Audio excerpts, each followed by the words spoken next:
Assistante, bonjour. Donc, permettez-moi de vous présenter l'essentiel de ma communication qui s'intitule Écologie de la reproduction et biologie de la conservation de Charadrius debeus et de Charadrius alexandrinus dans l'oued Soumam. Donc, pour cela, j'ai deux photographies des espèces. Donc, le petit gravelot qui est le Charadrius debeus et le gravelot à collier interrompu qui est le Charadrius alexandrinus. Donc ces deux espèces sont des limicoles qui appartiennent à la famille des Charadriidae. Ce sont des espèces vulnérables vu leur mode de reproduction. Donc le petit gravelot, il habite un large éventail d'habitats, donc les rivières avec les lits de bardeaux, et les petites îles sont l'habitat de reproduction naturelle, mais il occupe également divers habitats artificiels tels que les étangs drainés et les fosses gravières et de sable. Donc, pour le gravelot à collier interrompu, c'est une espèce cosmopolite qui fréquente presque exclusivement les zones littorales. Et ces deux espèces sont très attachées à leur site de reproduction. Donc, en Algérie, le gravelot à collier interrompu est bien réparti sur les côtes. Et son statut de nicheur est bien établi en 1994 par Belhadj. Donc, en Afrique du Nord, des analyses très poussées ont été réalisées au niveau du littoral marocain, par Hanan en 2011 et dans les salines de Sidi Moussa par El Melki en 2017. En Algérie, certains aspects de la biologie de la reproduction ont été traités par Kouidri en 2013 au désert, et dans les hauts plateaux par Bouakez et Hall. Mais pour le petit gravelot, d'après Gerfaux et Ledan, ce n'est pas une espèce qui est très fréquente comme nicheur. Et c'est dans cette optique que notre étude vise à apporter un plus sur ce type de résultats, puisque les études publiées sont inexistantes.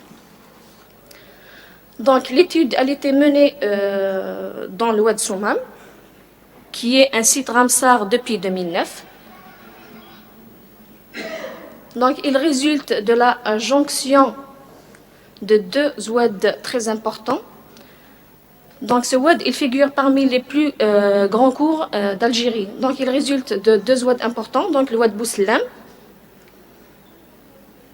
qui prend naissance des hauts plateaux de Stif, orienté vers l'ouest, et l'oued Sahel qui provient de la confluence de deux oueds qui proviennent de Bouira, orienté vers l'est.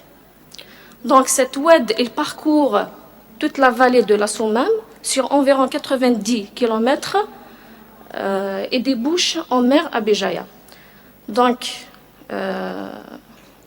ma présente étude, elle s'est déroulée dans deux stations. Donc le cours d'eau qui est près de la zone industrielle d'Aqbou. Donc les deux espèces ont nidifié dans ces gravières. Et la deuxième station, c'est l'embouchure de la Soumam. Donc les deux espèces ont niché dans cette plage sableuse. Pour la méthodologie, elle est paisible, mais très épuisante. Donc, entre février et juillet, on a parcouru un nombre de fois nécessaire la plage sableuse et les gravières afin de localiser les nids. Et tout ce qui indique la présence des nids, elle est utilisable. Et durant notre suivi, on s'est intéressé à l'effectif nicheur des deux espèces et à leur biologie de la reproduction. Donc, on a mesuré les nids, les distances qui les séparent. On a calculé la taille de pente, on a mesuré les œufs, et on a calculé la taille de pente, et enfin, on a estimé le succès de la reproduction. Pour les résultats, concernant l'effectif nicheur, on a calculé, on a recensé 4 couples nicheurs du petit gravelot en 2014 au niveau de l'embouchure, 5 couples en 2015. Pour le cours d'eau, on a recensé 7 couples en 2014 et l'espèce malheureusement n'a pas pu nicher en 2015. Donc pour le gravelot à collier interrompu, Donc, un seul couple a niché en 2014 au niveau de l'embouchure, et idem pour 2015, un seul couple. Donc, au niveau du cours d'eau, donc, il y a 4 couples qui ont pu nicher, et malheureusement aussi, donc, pour le cours d'eau, donc, l'espèce n'a pas pu nicher.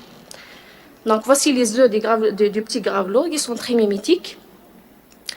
Donc, pour les nids du petit gravelot, donc, ce sont des petites cuvettes de diamètre qui ne dépassent pas 8,51 cm. Et les résultats, c'est-à-dire ne présentent pas de différence significative entre les stations et les années. Pour la profondeur, elle ne dépasse pas 0,80 cm. Et pour la distance internie, donc elle est comprise entre 40 et 41,71 mètres. Voici les œufs, ou bien le nid du gravelot à collier interrompu. Donc, c'est la même chose pour cette espèce. Donc, il n'y a pas de différence significative entre les paramètres reproducteurs, ou bien les paramètres du nid. Donc, le diamètre de la cuvette, le maximum est de 10,15 cm. Le maximum de la profondeur est de 1,81 cm. Pour la distance internie, elle est calculée à 48,3 mètres pour le cours d'eau. Et pour l'embouchure, donc, il y avait un seul nid pour les 2 années, donc il n'y a pas eu lieu de calculer la distance internie. Pour les œufs, donc la date de première ponte pour le petit gravelot, elle est enregistrée pour l'embouchure donc aux alentours de 27 mars en 2014, le 10 avril en 2015, et pour le cours d'eau, elle est estimée aux alentours de 19 mai. Donc pour le gravelot à collier interrompu, au niveau de l'embouchure, c'était le 9 mai. La date de première ponte pour 2015, donc elle est aux environs de 16 mai, la mi-mai. Pour le cours d'eau, donc elle était un peu plus précoce, donc elle est calculée aux alentours de 28 mars. Pour les œufs du petit gravelot, donc le poids maximal est de 7,40 grammes. Pour le gravelot à collier interrompu, donc les œufs sont un peu plus gros par rapport au petit gravelot, donc le maximum est de 10,13 grammes. Concernant la grandeur des pontes, donc pour le petit gravelot, donc en 2014 au niveau de l'embouchure, la taille elle était complète. En 2015, la taille elle est de 3,6 œufs par nid. Et en 2014, au niveau du cours d'eau, donc la taille de ponte est de 3,42 œufs par nid. Pour les gravelots à collier interrompu, donc au niveau de l'embouchure, la taille elle était complète en 2014. Le seul unique nid qu'on a trouvé donc contient 2 œufs. Et en 2014, au niveau du cours d'eau, donc la taille elle est aussi complète. Concernant le succès de la reproduction, donc pour le petit gravelot, donc au niveau de l'embouchure en 2014, donc elle est 75%. En 2015, 72,22%.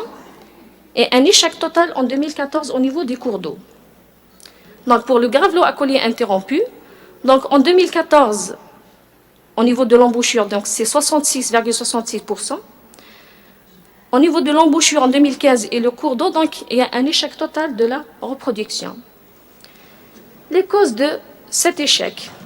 Donc au niveau de l'embouchure, malgré que la plage sableuse, elle n'était pas trop fréquentée par les visiteurs, mais quand même la cause principale de l'échec de la reproduction, c'est le piétinement, qui est causé principalement par les pêcheurs et non par les visiteurs. On a aussi le passage des chiens errants, qui prédatent les œufs. On a aussi un nouveau facteur qui sont les Chinois, donc qui cherchent et ramassent ces œufs pour les consommer. Et par rapport au cours d'eau, donc cette zone elle n'est pas fréquentée par les visiteurs parce que c'est un endroit qui est très isolé. Mais vers la fin de mai 2014, donc il y avait le projet de la réalisation de l'autoroute Est-Ouest d'Algérie. Donc le site de nidification, c'est-à-dire les gravières, étaient totalement détruites. Donc pour conclure, donc la nidification de ces 2 espèces de gravelots semble très précaire à cause des multiples facteurs perturbateurs. Donc un plan d'aménagement de ce site s'avère nécessaire pour la protection de l'espèce, au moins au moment de la ponte et la couvaison des œufs. Des enclos protecteurs et des panneaux explicatifs peuvent être installés durant cette période pour limiter le passage des animaux domestiques et les visiteurs humains qui peuvent endommager les nichés. Donc la conservation durable d'une espèce nécessite un envol des jeunes et un renouvellement des populations. Les efforts de protection des habitats et la gestion de la fréquentation humaine sont à maintenir. Et pour cela, merci pour votre attention.